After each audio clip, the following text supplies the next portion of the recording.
had only one shot, one opportunity to cut the cabinet side panel in one moment, would you cut it, or are you going to let it slip? Are your palms sweaty? Are your knees weak and your arms are heavy? Wow. Yeah. The thought of this has vomit on my sweater already. My spaghetti. I made it last night. Alright, let's cut this. Cardboard aided design. So of course, this is level, floor, not level. Nice. So this is how the Ikea hinges go on. They're super simple balloon hinges.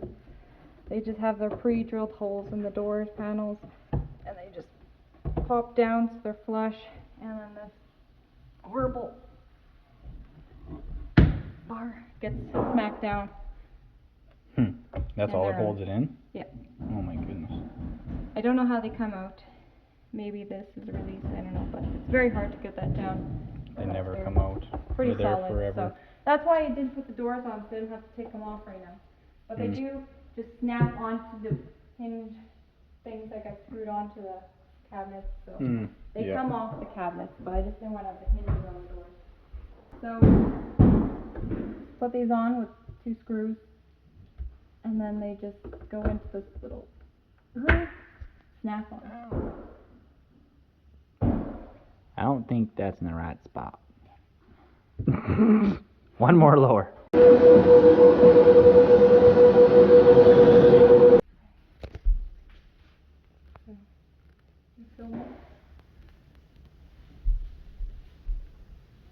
Installing the door. Yeah. Nice. So, I worked today. Tegan and Wayne were here. I got this panel cut and in place. Tegan gave me a hand. 3 of us got this big one cut. A little more exciting with this kind of stuff. A little more, you know, getting stuff finished. Actually finished, not just part finished. So today, our sheets of glass came, and it says fragile on them, and they came just in cardboard boxes stacked on top of each other. And it's just like 2 little pieces of cardboard and the glass. So either it's really strong glass and this company really stands behind their product, or they don't package it at all very well. And like the pallet that it came on is like a homemade pallet out of just 2x4 studs and like some 1x4 and stuff, and it's already all broken apart. Alright, got the glass unloaded. Now we're cutting railing posts tonight in our beautiful sunset, because it's basically winter up here already. Once those are cut, then we can run them through the saw, and then we can run them through that, and then we'll make them notched, and then we put them in. We need 18 for this, and there's 18 for the other stuff, and a lot of work.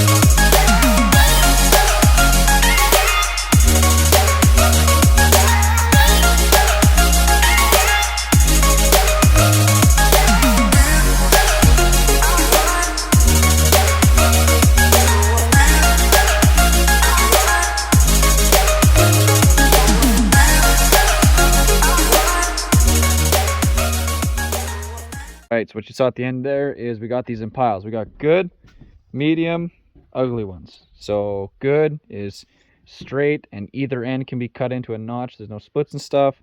These ones straight, maybe one end has a not so nice end. These ones either have both ends are not looking nice, or really bad knots, or knots on the end that are going to be hard to cut through. Some twists, stuff like that. So those will be ones we hide and mix in wherever. Maybe on the back deck over there where it won't matter so much. Well, after like a half hour messing around, we got this thing set to the angle we want, we got it set to the bevel we want, and we got it set to this angle that we want and the distance we want, because when this thing sits at 0, nothing's actually 0. So we had to do it all manually, measuring and squaring and everything to get it where we want. And now we're going to run this one through and see what it does, and see if this will be the answer for doing all these. And it's pretty cold. Like this morning we had, it was I think 0 degrees. Like it was freezing or frozen when I got here. Well, when I got to work this morning, and everything was covered in frost, and it's September 12th right now. So I think it's going to be an early winter. I have a feeling it's going to be an early winter, but a dry winter. It's going to be hardly any snow, or at least snow is going to come late, probably like January or something. And then cold though. Tegan's freezing back there. Her ice cold heart.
We done messed up.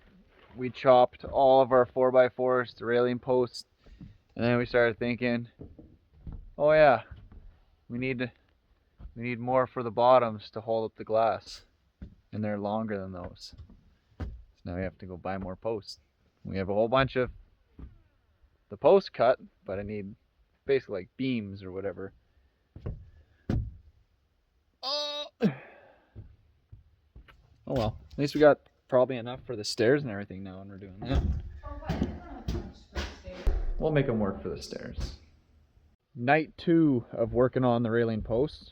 So basically changed the saw to be 2 inches out instead of 1.5 inches out. Ripped them all down, so now they're cut on both sides. Now I've got that set to my 2 inches that's being left behind, which is going to cut 1.5 inches off of these. And then now basically I just have to go 11.25, and then I can stick this against the back and then just slide cut this through, and then they'll all be nice and perfect. And I'm thinking I might even just clamp something on here to make a jig, so that way I just bump it against that, stick it to the back, cut it, and then it'll be perfect.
painted them, but we don't have any of the 4x4 for the bottom.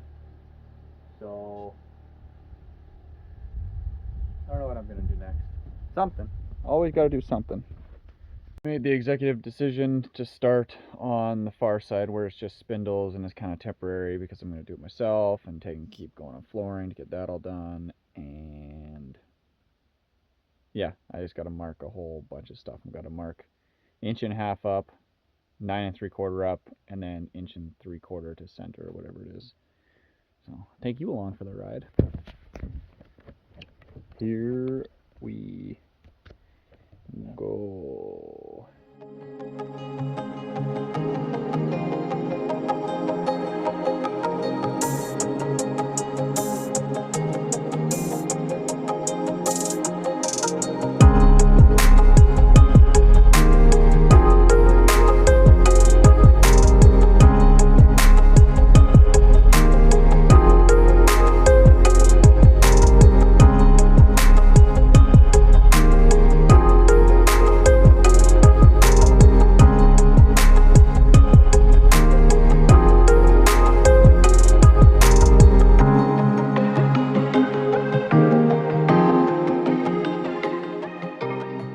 Eventually we want to do a screen room here, probably when we're like, if I had to guess, probably the screen room is going to go in when we're in like our, I would say probably like late 30s, most likely. So like 15, maybe 20, oh no, 20 years, oh my god, 20 years, I'm going to be like almost 50 in 20 years. Oh my man.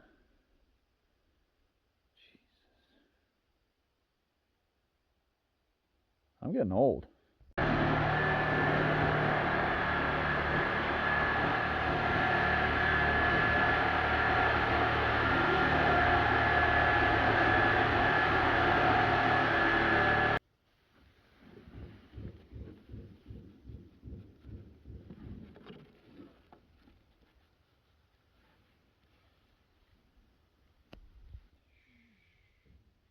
Don't tell Tegan.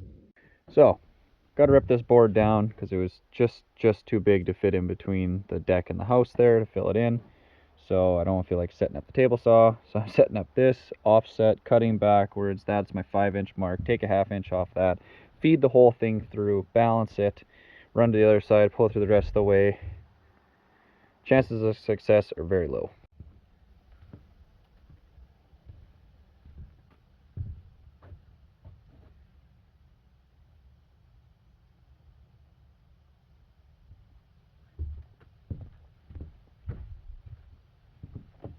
I have an idea. That'll make this a little less sketch. What if... Oops, that stuff. What if I put this in my board?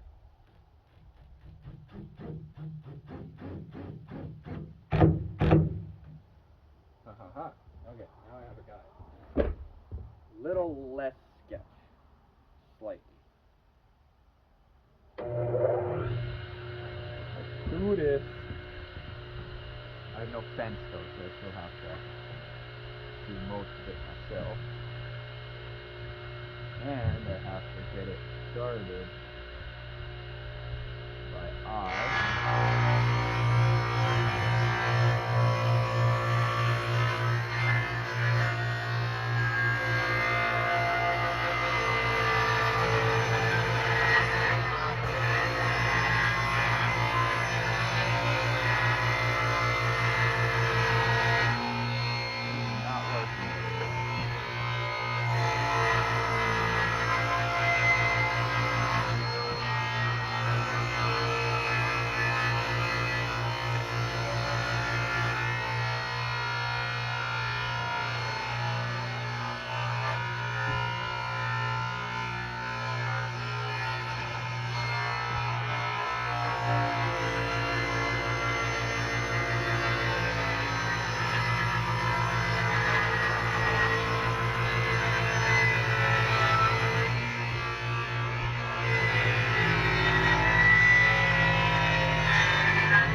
baby.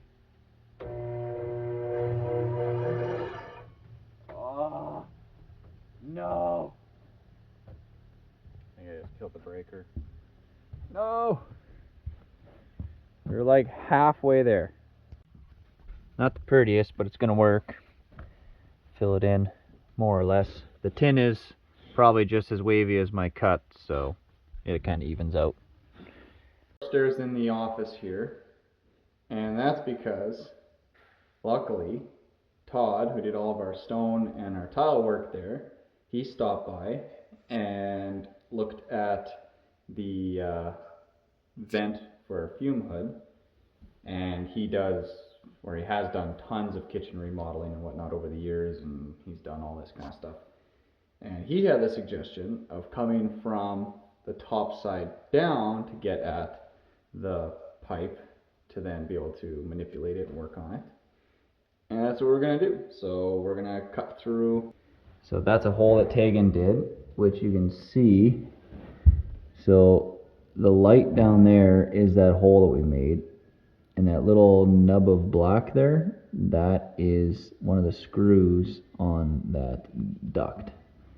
So we're gonna cut out a chunk here, give us some room to work around. Ha ha ha. Success. Get in here, get this. Got a screw there, got one on the bottom, and I assume there's gonna be two more on this side, unless I did just do two. So the goal is to shrink this in as far as we can and then tilt it over so we can get it down to line up with the hole a bit better. Tegan's been a busy little beaver.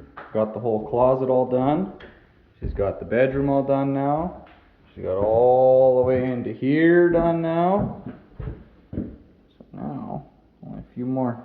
This one will be hard against the tub because it's got to be nice and tight so we can just silicone it. Yeah, that's fantastic. Even notched out my pieces that I put too low so that the floor can get tucked in. Yeah, this one here that goes around, it's kind of under it and around it at the same time. So it took two of us to hammer that one in. Well, yeah. House is starting to look like a home finally. Just another example how every single thing on this house just fights us. So I'm making progress on cutting this down, but you can't get in here to cut it. So I've resorted to cutting strips, and then you just bend it till it breaks off.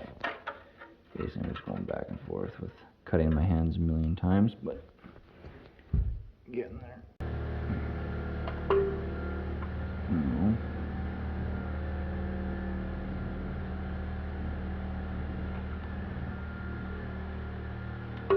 Oh.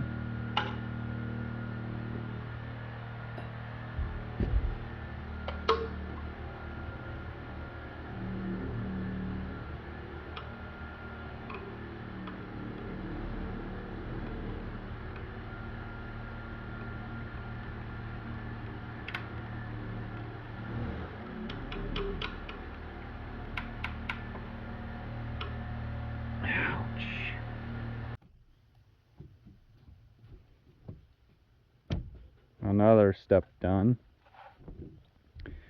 Got our fancy Amazon brackets and our fancy Amazon stainless steel screws in. So now this side will be ready for either the spindles or the top part. Not sure. We might do the top part first to straighten it out maybe. Railing update. We got all of our posts in on this side for the glass. I picked up more 4x4s today for doing in between, because remember I cut those all wrong. And then I'm making these little blocks which are going to hold up the 4x4 running across, which then holds the glass up. So we just did a 45 at the bottom, so then that way from the pond side it should look a little better than just a straight block. Easier than doing metal brackets, cheaper than pretty much any other option. So that's what we're doing. Looks decent and cheap and relatively easy. Little blocks are in. I made 4 extra ones that I didn't need because this section and this section are getting just the same 2x2s that we're putting on this part of the deck, because we might end up taking that all apart to put in our timber frame entrance eventually. But yeah, we got these in. I mean, we're gonna have to do some creative stuff to connect this to that, because that can't have a gap. We still gotta cap off that, because that can't have a gap. That'll have to get capped off. We still gotta build a railing on top of this. There's lots to do. But kind of what we're doing is we're working until it's, you know, pretty much dark around 8 o'clock. Then we go inside, do an hour of like flooring or whatever else we're doing in there, and then we head home. So trying to make the most of every minute of every day that we have.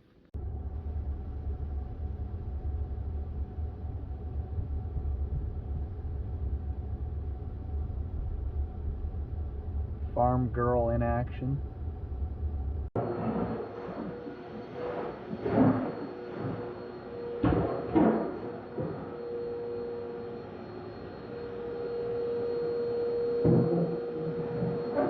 Alright, we're back again. We're started on flooring upstairs. So what we chose to do is we ran a line the whole way down the railing, which is kind of where we really want it nice and straight. And then now we got it figured out for around the stairs, how that's going to work. So we're just putting in some spare pieces. We're going to screw those in just to hold this from moving. So that way when I'm hammering them in, I'm not going to slide the whole mat over. And we're going to fill in here first. Then we'll probably work our way that way, but at least if we can get a good start on here, then this is something Tegan can work on in the evenings and whatnot when I'm not around. Zippity. So now, when we're hammering it, can't go that way.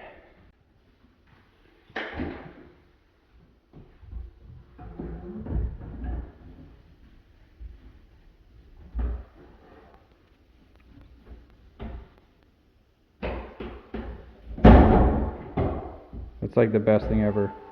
It doesn't make any mess, and it's fast, makes a nice straight edge, and then you just put it in, line it up, give her a wiggle, slide it into the corner. Some of them you gotta wiggle a lot. Oh yeah, there you go. I saw her clip in. Oh, that end's in. Oh, there it goes. Now beat it. Just kill it. Kill it. It owes you money. There you go. Oh, yeah. That's her. This kind of flooring, it's yeah, like it makes such a but tight seam. Yeah, but you have to beat on it. That's for sure. But Tegan's getting hungry though. It's been 25 minutes since she last had a snack. Someone better get her some food, or I might go missing. Might be the last you ever see of me. Tegan, no snack. See, look at her. She's even holding her stomach because she's so hungry. Ooh, I'm starving. It's been 15 minutes. I eat like, if I eat breakfast, but usually it's like lunch and dinner, maybe a snack, like at 5 o'clock, pre-dinner, and then dinner's at like 10, 11 o'clock at night nowadays. Oh, keep on keeping on. Hey Tegan, explain what we're doing here. ripping a 3 blade width crack in here so we can put our glass panels in there. That's the bottom one, and then yeah, we're gonna do basically a 3/8 of an inch groove through it, 1 inch deep, that the glass will sit in with silicone. Because the glass is a 1/4 inch thick, that's roughly 3/8. Yeah, so we got lots to do. So perfect for time lapse.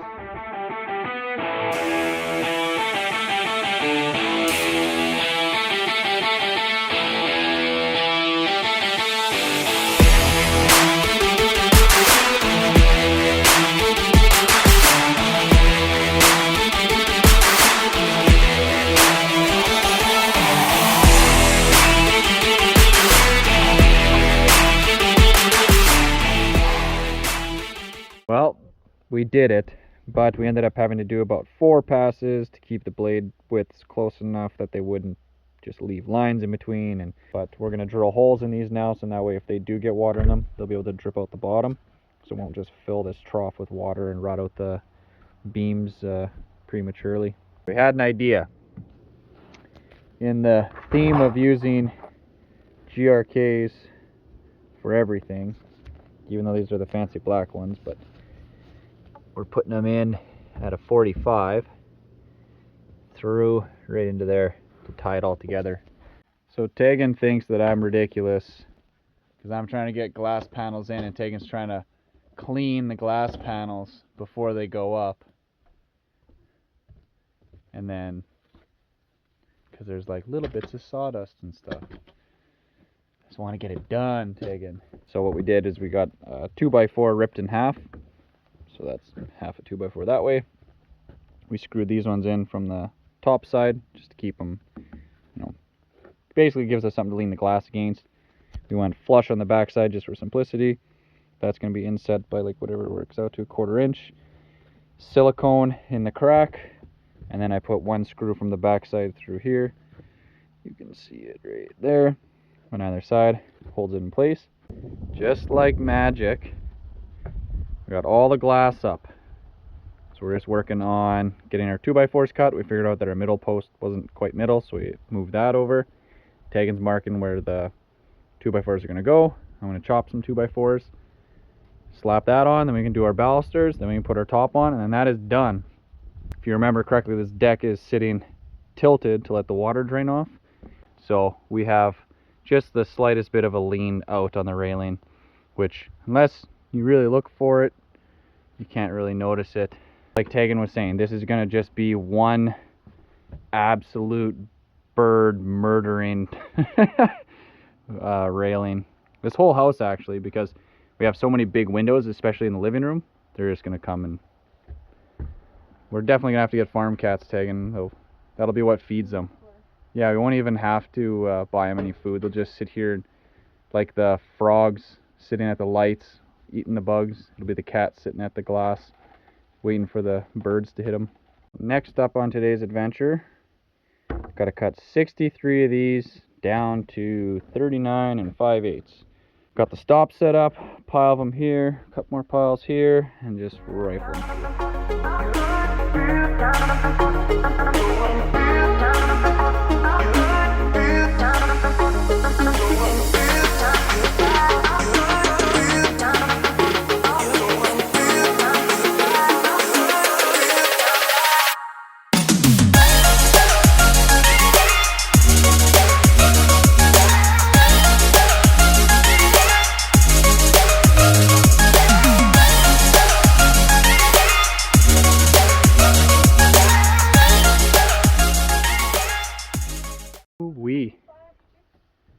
Yeah, now it's 2x6 time. So this went on pretty well. We had a few split, obviously, with these. That always happens, but we had 2 of them that completely failed, top and bottom split. But yeah, it goes fast when Tegan had them all marked out for me there. Just gotta get the top in, square the bottom, fire the screws in, done. All right, that's pretty straight. I'll take it. Another beautiful night, but it's getting cold. We can see our breath. The panels are all fogged up. Like it's just, the clouds went away. It's just all kind of floating off. But yeah, now we just have this clear sky. But this time of year, clear sky means cold. Finishing with the lights per usual. But this part of the railing is all done. So the whole way down here, we got all of our screws in for the posts. We also did from the bottom side, we did some for holding basically the glass retainer, whatever you want to call it, in nice and straight. I'd like to say the rush is on, but the rush has never not been on. The rush has been on since we poured concrete. Like it just hasn't ended. Nice sunset. See if it'll, oh, there we go. That camera's a little better. So pretty. Look at that.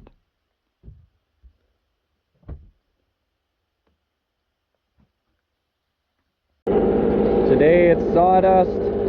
Tomorrow it'll probably be snow. Before we know it. Well, the saga continues of this vent fighting us. So we start taking it out of the box, read the instructions. They give you this little plate with 3 holes in it, which that'll be what it hangs on. But you're supposed to have solid blocking in behind there for this to mount to. We did the opposite. We put it dead center in between studs. So we have a stud there and a stud there. So we'd have to cut the wall out. So what we're going to do is, we were looking at this thing, so they have holes 16-inch on center here and here for screws, clearly, or some other type of install. So I'm going to drill more holes, and then we're just going to attach it like that. They also have these holes, which they don't even list in there for any reason, and I think so. I don't know, we're just making it work. We're just going to screw it up there, right into the studs, hope for the best. Nothing can be easy, nothing can go right. We were just going to go home too, we're like, we were going to set that up. We're like, nah, we'll just get the HVAC guy to toss it up and then take it. Like, we should probably read the instructions. Read the instructions. And we're like, oh. So now it's way more complicated. So now I guess we have to do it.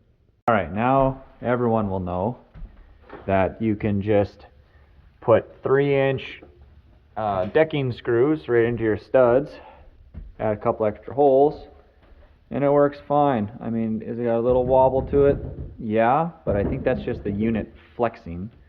And I'm pretty sure if it was hooked up there, it would flex anyway. So that'll work. It's level, it's centered, it's ready to go for HVAC guys to get that hooked up. The other thing too is the fume hood comes with a plug. We have bare wire, so we gotta figure out that. Oh my goodness, it's a little loud, but that's on high setting.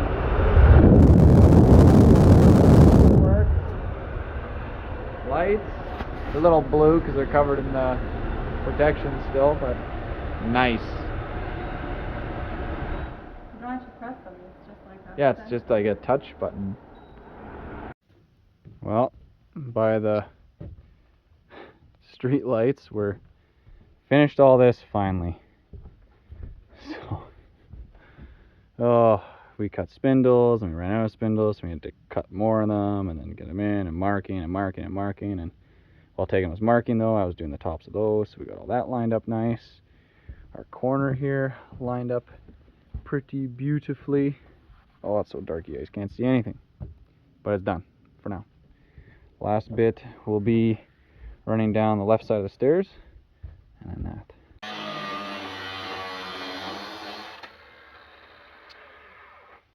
All right, back at it again. So we need supports for our counter because it's just, you know, El Cheapo counter.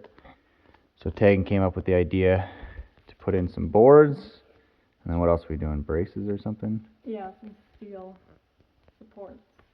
So we're gonna weld up some L brackets out of, what is it, 1/4x2 flat bar? Yeah, to get something. Yeah, just to put it in here, because that's the thing, like to buy something online, even Amazon, the cheap stuff was still like, what, 100 and something bucks.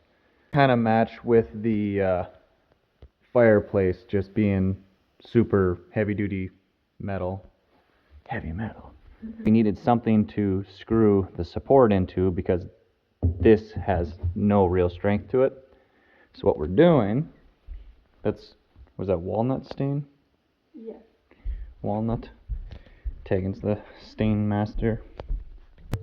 So these are 2-inch screws. I'm going through the L bracket, through the back panel, through the cover panel, and then into the actual 2x4 at the back there. So we're getting about 1/2 inch penetration into it, which is enough for what it needs to do. And then with having the boards actually on the ground, that'll help take a lot of the load. These are just keeping it from tipping away. The laundry sink here, we set it up. This is just a pre-made thing. So we set it up with a tap in the corner, which leaves us about 1 foot of room here. So we're going to do a built-in shelf. And of course, the floor, like in 12 inches right there, our floor is out 1/4 inch. So then that throws everything wonky, so then that changes. So your distance up is all different. So it's just a combination of making it line up and be as square as it can, and as level as it can, and as plumb as it can, because everything's all over the place.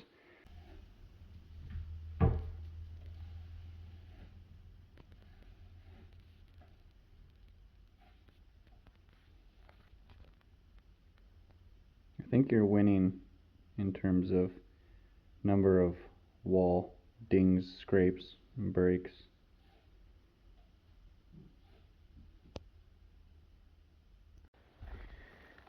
We had a visitor today. Ta-da! Look at that taken. Pump is installed. So our neighbor there came by, got our big old pump installed for the boiler here. So that's ready to rock. I think all we need to do is just add in the wiring. So that pump is going to run continuous as well, pumping to and from the house. And then this one runs continuous cycling. So in a typical installation, you wouldn't really need that pump because this pump would be turning on and off as you need the hot water into your house. Ours is going to be set up to just run continuous because we need it for our domestic hot water too. So since it's running continuous, we're just going to control the heat in the house by controlling the furnace fan that blows the heat around. So theoretically, we're going to have one real hot spot in the house, which is underneath the master bedroom essentially. Maybe, we'll see. Right. So over there in that corner that you guys saw before is where the boiler line comes in. Ooh, over there, there's two red lines. Then it runs across. And so how it runs is it comes into here first, and then that is supply. That runs all the way to the hot water heater. It heats the domestic hot water, cycles back around, comes back through here. This is now theoretically returning already at this point. Comes around, goes into the radiator for the heating of the house, comes out of that, and then goes and shoots back. It means that hopefully this weekend we can get the boiler filled up with the glycol and water mixture, which is a 50-50 mix, and then we can start testing the boiler out, make sure that that works before winter comes. So working on our stairs here. So with how everything worked out and where we're ended up putting our stairs, of course the rock isn't level, right? But we're just slightly further down than what I needed. So originally I think we measured the stairs to end this end down here, which would lower it down by about, probably an inch, and we'd have lots of room. But since we tucked it in as close to this side as we can, we're now a lot higher. So my overall change in rise has shrunk. So now we're just trimming this back to get this to sit against the rock more, to then get it so that it's level, and then we can level it this way, and then we can finish our railing and have that all nice and pretty and straight. They're perfect now. Fantastic. That's the beauty of steel. Trim it down so you can see how we trimmed off. Essentially we trimmed off about that inch that I said we had a difference in elevation there. So now it's back to being pretty much a normal step for the first step. Tegan's having me leave this because she might use it for holding flower pots or a flag or something like that. Usually I would cut that down.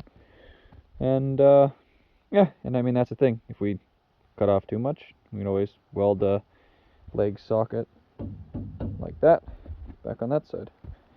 Lift her back up again. Got options. But because we're on the east side of the house and it's dark at like 3 in the afternoon now because Canada problems, we're gonna work on the west side of the house and start with getting a bunch of stringers cut, or sleepers, whatever you want to call them, for this steel deck. So that steel deck just went in the other day, got that put in with the guys, and now we're ready to start putting wood on it. Once wood's on it, then I can measure for stairs. So we'll get stairs built, that'll be done. Well, we lost power. It says arc fault, don't know what that means. Looked it up. The arc fault was telling us that the solar panels possibly arced, but we were upstairs just turning on lights and stuff, and as we were turning them on, it just died. And it's dark outside, so there shouldn't really be any power. Like, there's no power coming from the panels anyway. Went to basic setup, advanced, cleared the arc fault, hit OK, didn't do anything unless there's a timer maybe. But while it was doing nothing, I was trying to switch this guy to the off position, which I couldn't figure out. I don't know if it's insanely hard to do or something's not right inside of here, which I don't really feel like opening up. But as I was messing with this, all of a sudden we heard a click, looked over, alarm was off, turned on the breaker to the house again, which I turned off, by the way. It didn't turn off on itself. We have power again. A little frosty today. Good morning, everyone. It's cold. Everything froze last night, of course, because every time we're doing something with related to heating the house, it has to be colder than it's been for the weeks leading up to this point. So today, make sure I'm not hitting anything here. Today we're getting glycol and water into the boiler system. Preparation for this. Last night, Tegan and I pinned in the front two supports on the boiler, and then I welded up these crazy adjuster things. I don't know what you want to call them, but now we can put the level on here, and we're a little high there. How I made these, I just have 5/8 bolts, one on either side, and I can just screw these against the bedrock to adjust it downwards, and do one side and the other side, and then as this goes down or up, the whole thing goes up or down. Document our struggles. Running a little pump, barrel of glycol. This stuff is like syrup almost. So we're hoping the pump hangs in there, and then instead of pumping it in, we're gonna get a funnel and dump it in. The water's easy, and then this is the additive. So we have to do half of this jug. Special treatment stuff. Already broke our hose adapter thing today. Didn't know that it had a safety lock on it, so I pulled it till it broke. Not successful yet today.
System seems to work. Fill a bucket, up the ladder, dump a bucket. And the only issue we had, or one of the only issues we had, is Heatmaster just gives you these crappy little spring-loaded clamps to hold it. And this one was just absolutely pouring out as soon as we started filling. And then this one was also starting to leak. So I moved these and tried to adjust them. Didn't work. So luckily I had two, traditional worm gear band clamps, your standard ones. Put those on there, snugged it up, and now it seems to be fine. But it's definitely taking a ton of coolant and water, going back and forth 50-50. So from what our dealer had told us we needed, it seems like we're going to be short by at least 1 pail of glycol from his estimate of how much the lines and everything are going to use, because the unit itself is 116 US gallons just to fill the unit. Then we also have to fill the lines and the radiators and everything, so we're hoping we have enough, but not looking like it. That should be it. So we ran out of glycol. Went to neighbor man there. He had a barrel of pre-mixed stuff, so we used that. And then contacted our dealer for Heatmaster, and he said just add some more water. He said you can either do 50-50, you can do 60-40, so you can do a little bit more water than the glycol mix, which we did. This is all filled up. Pumps are running. Circulation pump's going, this one's going, no leaks. So now we just need a cover for that, and then we're gonna get another barrel of glycol just for spare. Well, it's about 3 weeks after we started this project, but we finally had the time to start putting some Sqft in. Trying to just jam it in all the cracks here to keep this from leaking. Well, we were really hoping that we'd turn on the wood boiler before we turned on the gas furnace, but getting pretty cold, and we're just worried about the drywall and the flooring and counters, basically all the materials in here getting too cold and then contracting, and the stone and whatnot causing problems. So got to keep it at a reasonable temperature. So we got that running, and it's warming up fast in here. Gas furnace is nice. I mean, that's like perfect example of why we did this, where wood boiler is essentially down, can't be used, but hit the switch, boom, natural gas, which is propane converted, turns on, runs, and then now we have heat and don't have to worry about it. And you know, extra expense, but because it's kind of the one and done house, you know, once in a lifetime thing, it's worth the extra expense for the peace of mind. Especially, like, say example, I get injured or something and I can't work anymore, and well, or at least I can't put wood in the boiler, I can still call up Co-op propane and have them drop off propane for us, and we heat it. Costs a bit more money, but you know, don't have to up and move everybody just because, you know, I can't be around to do the wood. So things like that we're trying to think of. The wrap for the night. Got a box of garbage. Lumber up here, ready to cut. Home time.